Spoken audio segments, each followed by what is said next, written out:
국회 원구성이 자꾸 미뤄집니다. 국회의장도 뽑아야 하고 대법관 3명의 청문회, 경찰청장 청문회는 날짜도 못 잡고 있습니다. 국회는 실업자 300명에게 세계 최고의 실업수당을 주는 대기소에 불과하다. 정의당 김종대 의원의 지적입니다. 여야의 목소리 들어보겠습니다. 사사건건 지금부터 1시간 동안 함께 하시죠.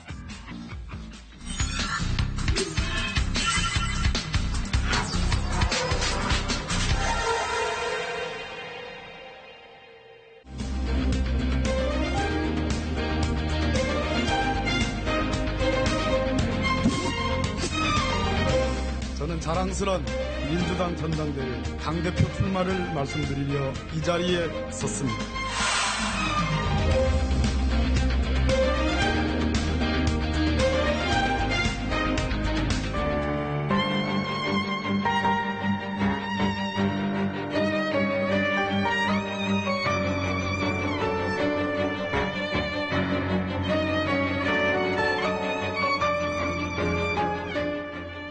마지막 단계에 오르면 이제 국민 공모의 의견까지 포함해서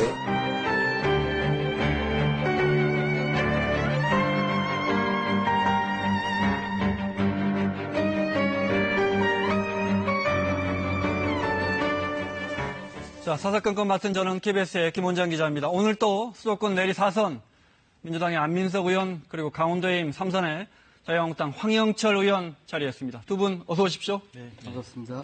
제가 아는 오늘 오르신 분이 황영철 의원 키워야 한다고 진짜 사석에서요. 강원도에서 인물 하나 키워야 한다고. 그랬어요? 제가 지난주 그 이야기 들었다니까요. 아유, 감사합니다. 네. 안 의원님 전당대회 나가십니까? 당대표로 나가십니까? 아직 최종 결정하지는 않았는데요. 네. 지금 저희 당이 보면은 지금 한국당은 지금 모질게 지금 국민들에게 매를 맞는 중이지만은 과연 우리는 뭐 제대로 지금 그동안 했는가, 특히 촛불 정신을 받들 만큼 지난 1년 동안 치열했는가. 네. 가령 이명박 최순실이는 이제 감옥에 있지 않습니까? 근데 그 국정농단의 본질이 돈이었는데 이 은닉재산 환수를 위해서 우리 당에서 어떤 노력을 했는가? 그런 면에서 참 아쉬움이 많거든요. 그래서 촛불 정신을 받들기 위해서 좀 지도부에 제가 들어가서 촛불 혁명을 완수하기 위한 좀 자리를 만들어야 되겠다. 그런 고심을 깊이 하고 있습니다. 네. 당대표로 출마해서 표 순대로 해서 이제 최고위원이 되는 겁니까? 어떻게 되어 있습니까? 그렇지 않습니다. 그렇지는 않고요. 당대표와 최고위원이 처음부터 분리돼 있고요. 트랙이 틀려집니다. 네, 아직 그 결정은 안 하셨고요. 네, 알겠습니다. 자유한국당 비대위원장은 뭐 언론이 연일 관심입니다. 너무 네. 희화화된다 이런 지적까지 나올 정도로. 네. 염두에 두고 계신 분이 계세요? 제가 또 염두에 계신 분을 말씀을 드리면 네, 그러겠네요. 또 기자분들이 그분한테 전화 걸어서 네. 의향이 어떠시냐고 물어볼 것이고 또 그분의 워딩이 기사에 날 것이고 그분이 정말로 하실 생각이 없어서 고사를 하면 또 당에 누가 되는 거고 지금 언론이 그렇게 지금 계속 하고 있어서 솔직히 말씀드리면 굉장히 안타깝다. 네. 우리가 좋은 사람을 모셔오기 위해서 이런 분 저런 분에 대한 천거가 상당히 많습니다. 국민 공모제를 한 것도 그런 이유에서 네. 우리 의원님들이나 국민들이 좋은 사람이 있으면 추천해 달라고 요청을 드린 건데 거기에 거론된 분들이 사실은 본인 스스로도 생각이 없으시거나 또 어떻게 보면은 약간 좀 의외의 인물이 나올 수도 있죠. 네. 그런 분들이 언론에 계속 시화되면서 거론되면서 굉장히 안타까운 현상은 있는 것 같아요. 근데 어쨌거나 결과가 잘 나오면 될 것 같다. 네. 그래서 저도 염두에 두고 있는 분은 있습니다. 그분이 되셨으면 좋겠다는 알겠습니다. 생각을 하고 있습니다. 대국민 공모하셨다 그래서 대국민 네. 공모한 비상대책위원회 위원장 및 위원, 대국 및 공모 및 추천. 네. 네. 저 배경음악으로 슈퍼맨 음악 아닙니까, 이거? 네. 그런데 이제 자유한국당에서는 아직도 네. 김성태 권한대행 물러나라 이런 이야기 나오고 오늘 또 정우택 전 원내대표가 김무성 의원 보수 분열 책임지고 물러나라. 네. 그중에 김진태 의원의 이야기 잠깐 들어보고 질문 드리겠습니다. 그거 아니다 해가지고 겨우 숨 좀 돌릴만 하니까 이제는 또 무슨 도올 김용욱이. 야, 이거는 우리 당을 희화화하는 것을 넘어서서 자해, 모욕하는 수준까지 정말 이르렀다. 당이 이렇게까지 기강이 엉망이 된 것에는 그 중심에는 결국 김성태가 있다. 누구 탓을 하겠습니까? 예?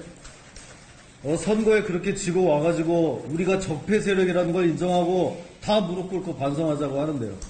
적에게 항복한 장수를 어떻게 믿고 따르겠습니까? 적에게 항복한 장수를 어떻게 따르겠냐? 뭐 기승전 김성태 같기도 하고요. 글쎄, 김진태 의원의 생각이 우리 당 전체의 보편적인 생각은 아니라는 거 분명히 말씀드리고요. 그리고 사실은 김진태 의원이 한 이야기야말로 굉장히 지엽적이고 말단의 이야기라고 생각을 합니다. 중심적으로 논의된 것도 아니고요. 그래서 오히려 이럴 때일수록 이런 문제를 가지고 또 희화하나 또 당에 대한 자해, 모욕을 증폭시키지 않았으면 좋겠다라는 생각을 좀 합니다. 네. 적어도 합리적인 생각을 모으는 그런 노력들을 우리 당의 구성원들이 해야 될 시점이기 때문에 그런 고민을 하고 있는 의원님들이 상당히 많습니다. 그래서 그런 의원님들이 중심으로 해서 어려운 난국을 좀 잘 헤쳐가는데 뜻을 모아가고 있는 중이다. 네. 그렇게 말씀을 김진태 드리겠습니다. 의원님의 좀 뇌 구조는 그 일반 국민들이 받아들이기에는 좀 어려운 좀 독특한 뇌 구조를 가지고 계신 것 같아요. 네. 적에게 항복한 게 아니죠. 국민에게 무릎 꿇고 항복을 한 것이죠. 네. 더불어민주당에게 항복했겠습니까? 국민들에게 항복한 것이죠. 근데 저것을 적에게 항복했다고. 그럼 국민이 적입니까? 그런데 지금 비대위원장으로 거론된 분들 중에서 이정미 재판관도 계셨지만은 네. 도올 선생님도 계시잖아요. 그래서 도올 선생님 이야기를 그쪽 입장 들어보니까 첫째, 전혀 이야기 온 바가 없다. 네. 둘째, 내가 수용할 가능성은 0.00001%라고 이야기를 해라. 네. 근데 왜 느닷없이 이제 저런 뭐 분들 기자들이 이름을 분석해서 올리는 끼워넣어서 후보자도 제가 대단히 네. 좀 실책을 하신 것 제가 같아요. 며칠 전에도 자, 저는 히딩크 감독까지 들었습니다. 제가 며칠 전에도 이제 모 기자가 전화가 와서 이번 국민 이 추천제에 혹시 추천하실 만한 분이 계시느냐라고 저한테 물어봐서 제가 답변은 안 드렸어요. 만약에 거기서 누군가를 거명했으면 아마 그분한테 분명히 생각이 어떠냐고 물어봤을 그랬겠죠. 것이죠. 네. 그래서 그런데 적어도 이렇게 좀 비중 있게 다뤄질 만한 분들에게 의사를 묻는 거는 저는 필요하다고 생각이 들어요. 언론 입장에서도. 그런데 적어도 비중 있게 다뤄지지 않을 만한 분들까지도 입장을 물어봐서 그 입장이 결국은 우리 당에게 좀 부담이 되는 답변이라든지 자꾸 희화되니까요. 그런 답변을 네. 듣는 거는 굉장히 좀 잘못됐다고 생각을 알겠습니다. 들어요. 예. 저 준비한 질문이 많아서요. 네. 중요한 건 이제 일해야 됩니다. 개정 위협 상태고 뭐 보셨겠지만 정의당 김종대 의원이 국회가 실업자 300명에게 지금 뭐 실업수당 주는 곳이다 이렇게 아주 정말 아픈 이야기까지 하고 있고 실업수당 한 달에 얼마 받으세요? 제가 이렇게 질문 드리면 좀 실례군요. 세비가 얼마나 됩니까? 한 달에 1,000만 원도 넘죠.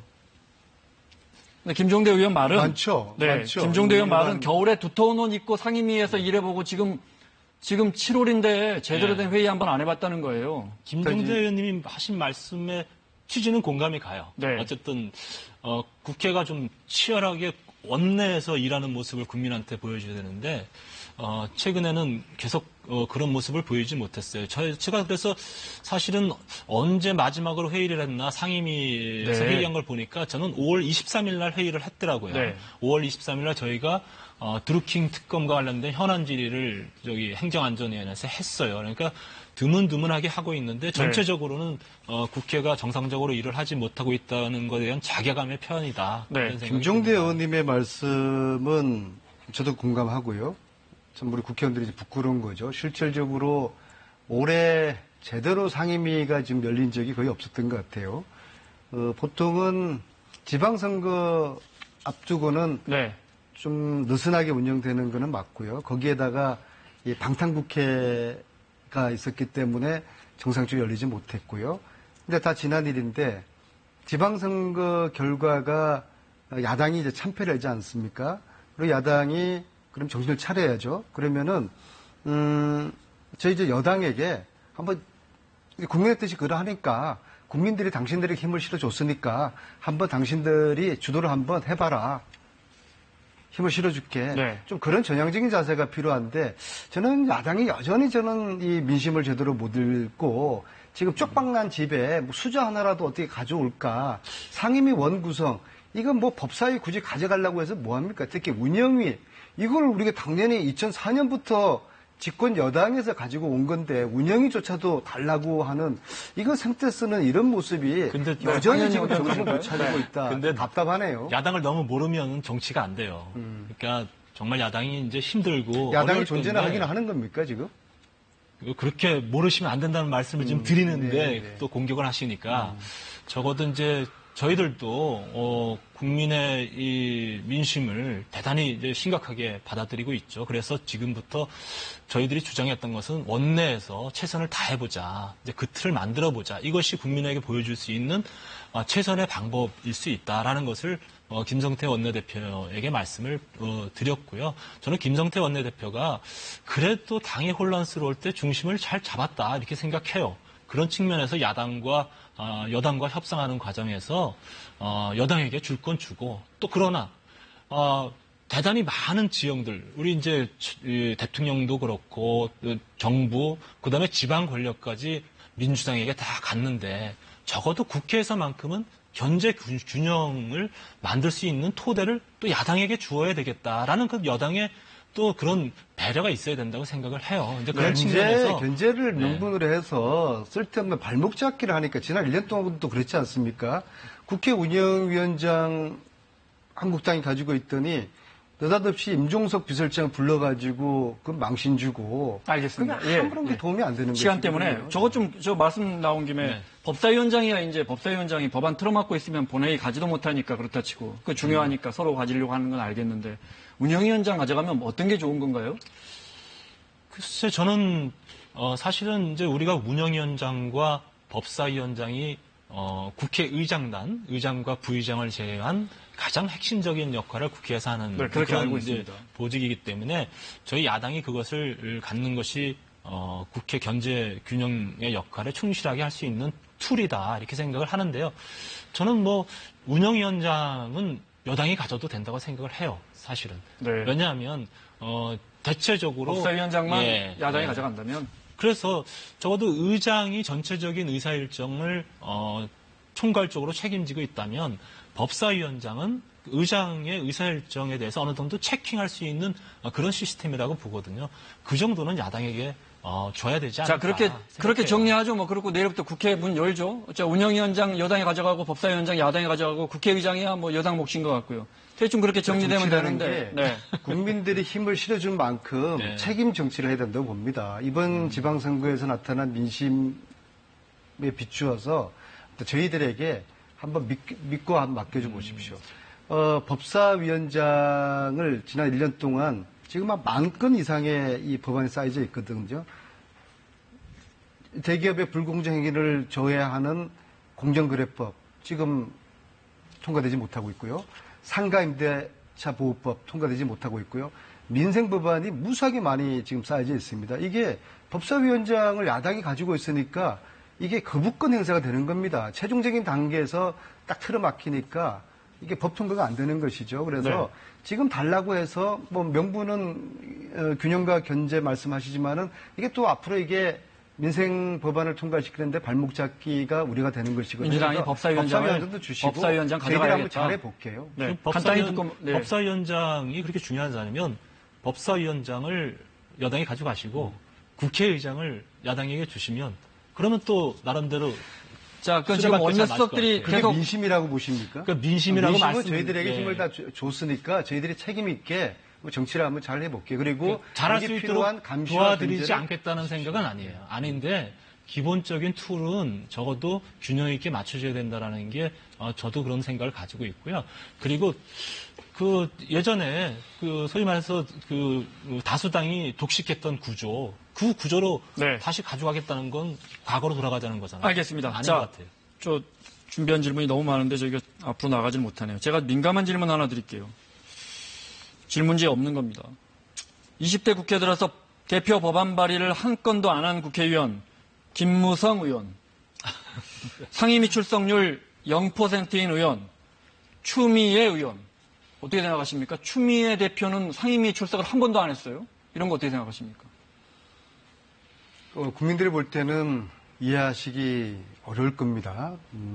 대표로서 또 중요할 일이 있겠지만은 그래도 어느 정도 기본은 좀 참석을 했어야 되는데 네.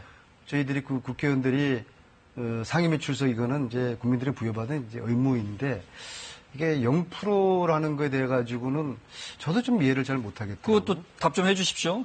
김무성 의원 같은 분들이 정말 중진 중에 중진인데 네. 대표 법안 발의가 0건입니다. 국회의원은 법안 발의라고 있는 직업인데 0건입니다. 국회가 그분이 이 국회에서의 선수라든지 역량에 따라서 하는 역할의 차이는 인정해줘야 된다고 생각을 해요. 그렇기 때문에 사실은 뭐 법안 발의가 0건이라는 것을 가지고 김무성 의원 전체를 다 단편적으로 비난할 수는 없다 이렇게 생각하고요. 어쨌든 김무성 의원님께서 불출마 선언하셨으니까 많이 고민하셔서 이제 그 임기를 마감하시기 전에 국민을 위해서 좋은 법안을 발의하셨으면 좋겠다. 네. 이런 주문을 꼭 드리고 법안 싶습니다. 발의가 0건인데 그걸로 김무성 의원을 국민들이 판단하기가 저는 국민들이 그렇게 받아들이시지는 않을 것 같은데요. 자, 네. 무거운 질문 그만 드리고요. 돌발 퀴즈 하나 드리겠습니다. 재밌는 퀴즈 하나 드릴게요. 재석률이라고 했습니다. 국회 재석률. 출석한 다음에 끝까지 앉아있는 비율입니다. 재석률이 가장 낮은 국회의원 누굴까요? 혹시 아십니까? 추미애 의원님은 안 들어오셨으니까 그거 포함이 안 되시죠. 이게 본회의입니다. 본회의.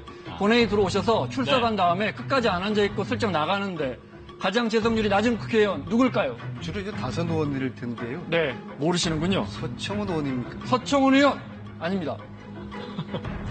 글쎄, 재석률이라 그러니까 도무지 가늠이 안 갑니다. 네, 국회 사무처 자료를 통해 법률 소비자 연맹이 분석했는데요. 가장 재석률이 낮은 의원은 대한애국당의 조원진 의원이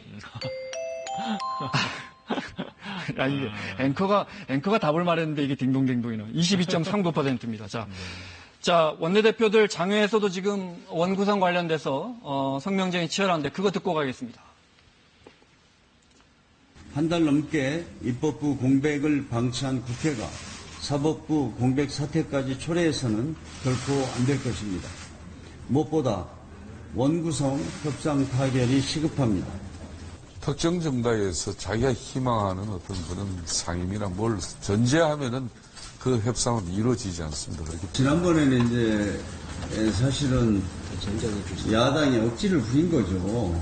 운영위원장은 당연히 이 여당에서 맡도록 되어 있고 집권당이 법사위에까지 눈독을 들이고 있는 것은 견제와 균형의 원칙을 무너뜨리고 입법 권력마저 독식하려 했으면. 자, 뭐 질문 드릴 거 없이 안민석 의원이 김성태 권한대행께 영상편지 한번 쓰시죠. 자, 원구성이 안 됩니다. 자, 저 카메라 보시고요. 30초 드리겠습니다.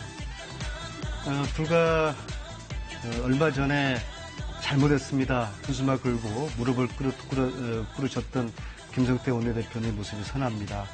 근데 여전히 정신을 못 차리고 계신 것 같네요. 두 가지 좀 사과를 하셔야 될 것 같습니다. 첫째, 원구성을 지연시키는 것에 대해서 사과하시고 조속히 매듭지어 주시기 바라겠습니다. 원구성은 오늘 하룻밤 새면은 능히 처리할 수 있는 문제입니다. 두 번째, 이정미 재판관과 도울 선생님을 비상대책위원회의 이름을 본인들의 허가 없이 올린 것은 대단한 그 결례입니다. 두 분들께 오늘 당장 김성태 원내대표님께서 사과 전화를 하시길 바라겠습니다. 알겠습니다. 자, 수고하셨고요. 오늘 아까 법사위원장 여당이 가져갈 것이냐 야당이 가져갈 것이냐 이야기했는데 공교롭게 전에 법사위원장 했던 권성동 의원, 자유한국당 의원이 강원에서 채용 과정에서 부정청탁한 혐의로 오늘 영장 실질심사를 받고 있습니다. 출석하는 장면 잠깐 보겠습니다. 오늘 오전 서울중앙지법에 출두한 권성동 의원입니다. 어떻게 무죄 입증하실 계획이세요? 우선 이 위화를 막론하고 우리 강릉 시민들께 심려를 끼쳐드려서 진심으로 송구하다는 말씀을 드립니다. 그리고 특별수사단의 그 사실 인정과 법리 구성에 문제점이 많고 또 무리한 그런 구성이 있기 때문에 이 부분에 대해서 법원에서 차분하게 잘 소명드리도록 하겠습니다. 지인들 인사청탁 혐의는 그럼 인정 안 하시는 건가요? 그 부분에 대해서는 여러 차례 보도자를 통해서 저와 무관한 일이라는 말씀을 드렸습니다. 피해자들한테 미안하진 않으세요?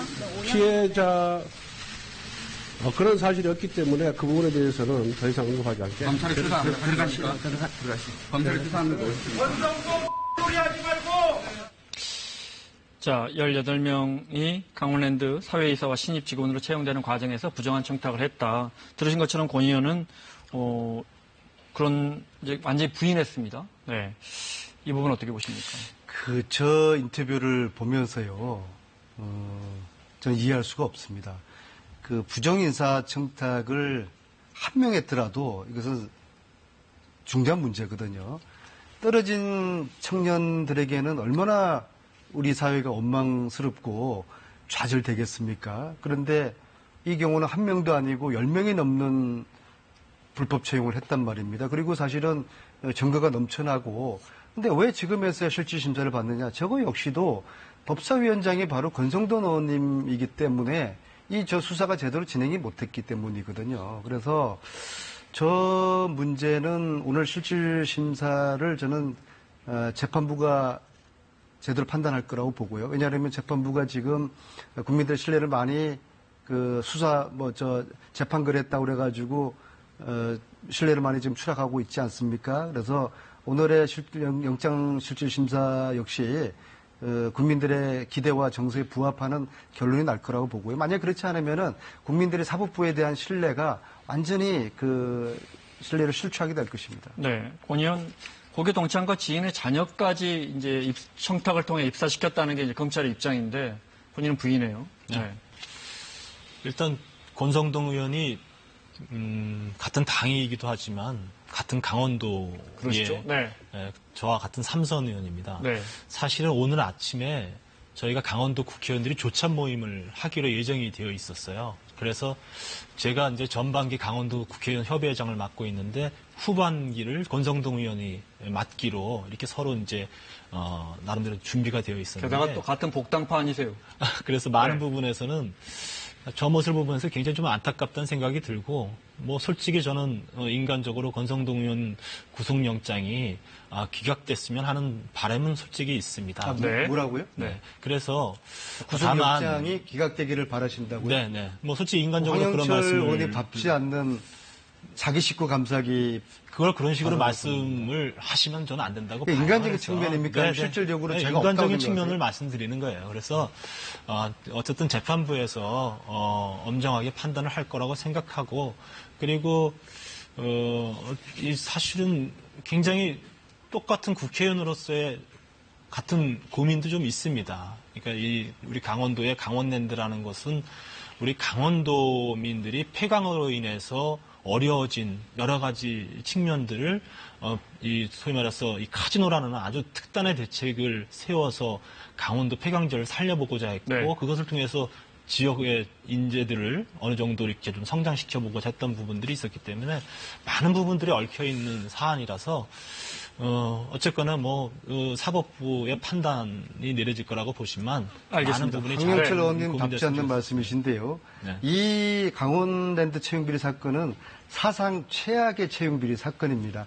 떨어진 청년들에게는 우리들이 정치인들이 죄를 저지르는 것이에요. 떨어진 사람들은 영문도 모르고 떨어진 거 아니겠습니까? 그리고 이 사상 최악의 채용비리를 계기로 앞으로 불법 채용 이 비리 이것을 근절되는 그런 계기로 삼아야 되는 것이고 제가 분명히 해야 되는 말씀드리고 싶은 겁니다. 거는 솔직히 말씀드려서 이 말까지는 제가 방송에서 참 하기 힘든 얘기인데, 제가 지금 이제 아시는 분은 아시겠지만 제가 재판을 받고 있습니다. 재판을 받고 있는 중에 하나가 제 전직 보좌관이 네. 특정한 인사청탁을 했는데 그걸 들어주지 않았고 그것으로 인해서 사실은 제가 고발을 당한 상황이에요. 그런 아픔들이 우리 국회의원들한테는 있는 거예요. 그래서 또 지역의 여러 가지 부모들이라든지 지역의 여러 인사분들이 지역에 있는 젊은 친구들의 취업을 부탁하는 문제, 이 문제를 정말 지혜롭게 해결해 간다는 건 사실은 그걸 뿌리치기 쉬운 일은 아니죠, 현실적으로. 네. 아니, 그건 인정하는데요. 네. 이해하는데요. 네. 채용 비리라는 것은 우리 청년들의 꿈을 짓밟는 이거는 반사회적인 범죄예요. 어떤 경우라도 이 채용 비리를 어쨌든 권성동 의원 용서해서는 안 자신은 됩니다. 지금까지 그러한 부분의 범죄 사실에 대해서 본인이 충분히 소명해 보겠다고 하니까 부인하고 잘못이 있으니까요. 없다는 거 아니에요. 네. 네. 자, 오늘 225명이 채용 비리, 226명이죠. 네. 비리도 권성동 있어요. 의원은 그중에 18명에 대해서 네, 혐의가 있고요. 네, 알겠습니다. 두 분 다 3선, 4선에 특히 한 지역에서만 당선되신 분들이에요. 네. 민호인들 취업 청탁 안 받으십니까? 안 받은다면 거짓말이죠? 거짓말이죠. 네. 사실은 우리 국회의원들이 저도 또 젊은 국회의원으로서 네. 늘 지역 주민들에게 우리 지역의 젊은 인재들이 성장할 수 있도록 도움이 꼭 되고 싶다라는 것을 늘 얘기하고 그것을 위해서 노력해요. 그렇게 하기 위해서 할 수 있는 하나의 방법이 그 청년들이 좋은 직장에 취직해서 성장하기를 저희들이 도와줘야 되는 문제는 이제 그 있죠. 자리에 갈 다른 정당한 자격을 갖춘 청년들이 떨어지는 거 예, 아닙니까? 그래서 그런 부분에 대해서 어떻게 보면은 지역의 선출직들이 안고 있는 딜레마일 수도 있고 상당히 어려운 측면이 있을 수 있죠. 그래서 그 부분에 있어서 그러니까 범죄라든지 범법이라든지 이런 부분을 행하지 않으면서 지혜롭게 할 수 있는 그런 방법들을 최대한 노력하고 있다고 강원랜드 관련돼서 청탁 받으신 적 없습니까? 저는 어떻게 보면은 다행이라고 얘기해야 될지. 지역구가 또 강원도시니까. 네. 네. 그래서 만일 제가 지역구가 이 강원랜드가 위치하고 있는 그 태백 정선 네. 지역 염동열 의원이나 또 그 부분에 권성동 의원 같은 지역구였었다면 어쩌면 저것이 나한테도 올 수 있었겠다라는 네. 그런 생각은 솔직히 네. 듭니다. 알겠습니다.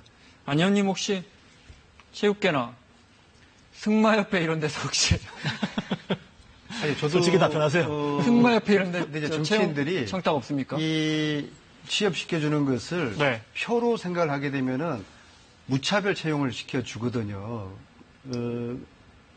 이제 그건 좀 곤란하다고 보고요. 청탁을 받지만은 이게 쉽지가 않아요. 그리고 이제 잘 안 되는 걸 알기 때문에 요즘은 김영란법 핑계 대면은 많이 좀 네. 피해갈 수가 있어요. 그리고 네.